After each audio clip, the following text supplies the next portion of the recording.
Hello students, आपको पहले ICI search करना है गूगल पे। उस पर उसके ओरिजिनल वेबसाइट पे आ जाना है, उसको स्क्रॉल करना है। यहाँ पे सेल्फ सर्विस पोर्टल पे आना है। उस पर नीचे स्क्रॉल करते ही हमको दिखने मिलेगा first time new user student के लिए है। इस पर क्लिक करना है तो आपको रजिस्ट्रेशन डिटेल्स मिलेगी। ये आपको फिल करनी है, जिसमें ये गाइडलाइंस आपको दी हुई है।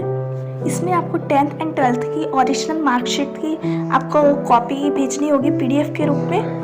फिर आपको आफ्टर सबमिशन आपको कोई चेंज करने को नहीं मिलेगा और आपको ऐसा मोबाइल नंबर चाहिए होगा जो ऑफिशियली आप यूज़ करते हुए वही ईमेल आईडी आपको डालनी होगी। उस पर ही ओटीपी आएगा। उसके बाद आपको ज़रूर ध्यान रखना है, आपको ऐसी ईमेल आईडी ही देनी होगी जिस पे आप ऑफिशियली यूज़ करते हुए, क्योंकि उस पर ही आपका सब आईसीआई का जितने आपकी सीए की जर्नी है, पूरे सीए की जर्नी में आपको काम आए ऐसे ईमेल आईडी लिखनी है। अब हम देखेंगे पूरी डिटेल्स। आप पहले ध्यान से सुन लीजिए। आप वही डिटेल्स फुलफिल करें जो आपके आधार कार्ड में, जो आपके क्लास 10th एंड 12th की मार्कशीट में होंगे। हम देखेंगे, अभी नाम लिखेंगे, आपका मिडिल नेम में आपका जो भी मतलब आता है फादर नेम वो लिखेंगे और लास्ट नेम में आपकी सरनेम आएगी। कोई भी लास्ट नेम में फादर नेम नहीं लिखेंगे। अब हम आप मेल है फीमेल है जो भी है आप लिख सकते हैं। आपके बर्थ ऑफ डेट यहाँ से क्लिक करके आप ले सकते हैं।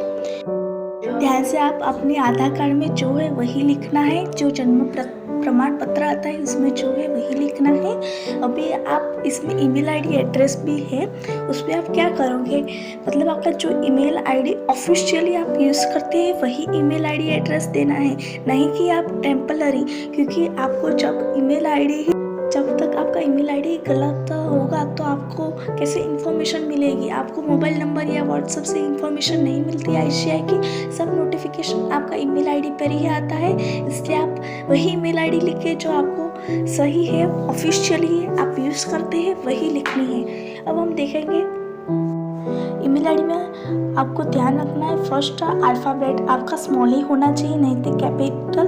अब आप ईमेल आईडी एड्रेस लिखेंगे, ऑफिशियली होना चाहिए। प्लीज़ स्टूडेंट्स आप समझो, ऑफिशियली ही होना चाहिए, नहीं तो आपको कुछ भी आपकी इंफॉर्मेशन आप तक नहीं मिलेगी। हम अब देखेंगे आपका जो भी कंट्री कोड होता है वो लिखिए, आपका मोबाइल नंबर, फिर आपका pin code number, country name. आप इंडियन है, नेशनलिटी इंडियन ही होगी तो भी आपकी इंडियन नेशनलिटी होगी। आपका मोबाइल नंबर ज़रूर सही है, वही ईमेल आईडी पे और वही मोबाइल नंबर लिखना है आपको। अभी हम ओटीपी पे जनरेट करते हैं तो आपका ओटीपी जो आता है वो जिस मोबाइल नंबर आपने डाला है उसी मोबाइल नंबर पे आपका ओटीपी आएगा, नहीं तो दूसरे।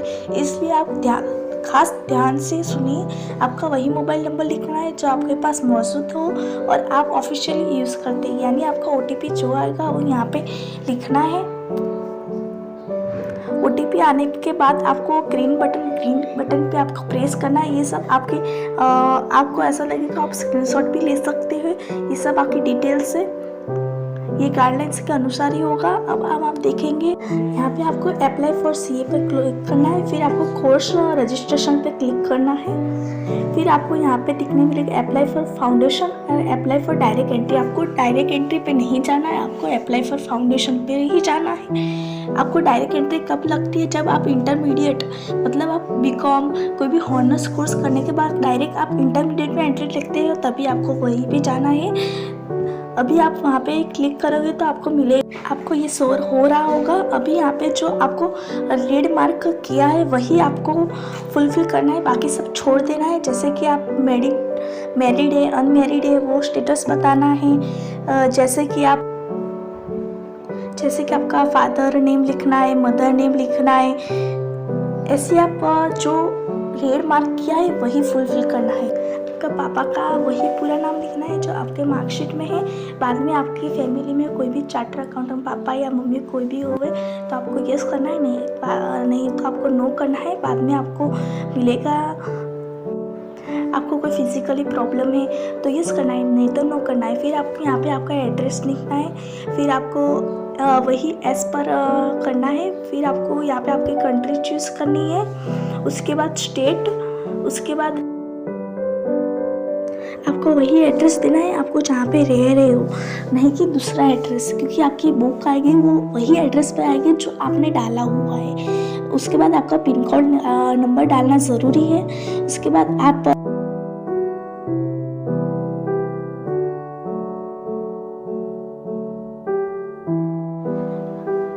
एड्रेस है तो यस करना है। उसके बाद आपको वही जो आपने फुलफिल किया है वो दूसरे एड्रेस में आ जाएगा। उसके बाद आप कौन सी कैटेगरी में आते हो, ओबीसी में आते हो, जो भी जनरल में आते हो, वो आपको डालनी है कैटेगरी। ये आपकी जो कैटेगरी है वो सही से डालनी है, नहीं तो जो आप ओबीसी या एसटी तो आपको स्कॉलरशिप भी मिल सकती है। उसके बाद आपको अप्लाई पे क्लिक करना है। फिर आपके क्वालिफिकेशन की मार्कशीट कॉपी आपको डॉक्यूमेंट रूप में आपको मांगी जाएगी, यानी आपको क्लास 10th का जो रोल नंबर है वो डालना है। उसके बाद कौन से बोर्ड से आपने लिया है वो डालना है, कौन से महीने में मंथ में लिया है वो डालना है, कौन से साल में आपने पास किया था क्लास 10th वो आपको फुलफिल करना है। पास है तो पास, फेल है तो फेल। और आपको ये बात भी बता दूँ, क्लास 12th में आपने एग्ज़ाम दी होनी चाहिए, नहीं तो आपको फेल या पास उस पर कोई मैटर नहीं करता। फिर पर आपको क्लास 10th पास ही चाहिए। क्लास 12th के लिए आपको ये अप्लाई होगा। उसके बाद क्लास 12th की डिटेल्स आपको फुलफिल करनी है। अपने कौन से साल में आपको पास किया है, फेल किया है, जो भी आप डाल सकते हैं। फिर आपको क्लिक हियर पे आपने डॉक्यूमेंट डालना है, मैक्सिमम मार्क कितने थे और आपको मार्क कितने मिले हैं उसके प्रमाण पे ये परसेंटेज निकाल देता है।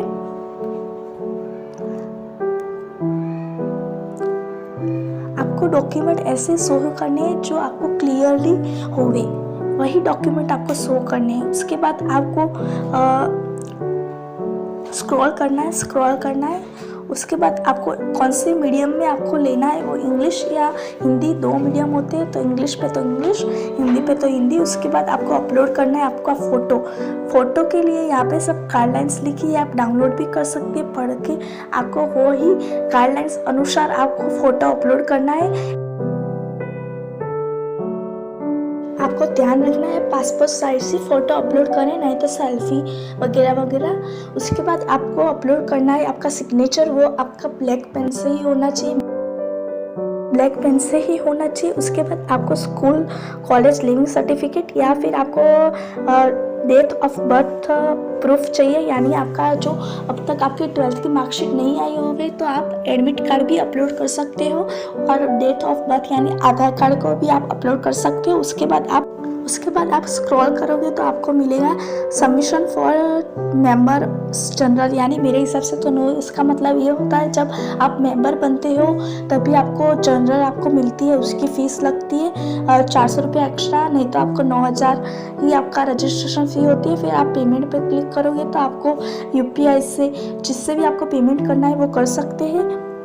ऐसे होता है CA फाउंडेशन रजिस्ट्रेशन। आपको इस वीडियो में पता ना चला तो वापस से आप देखें, उसके बाद ही आप अप्लाई कीजिए।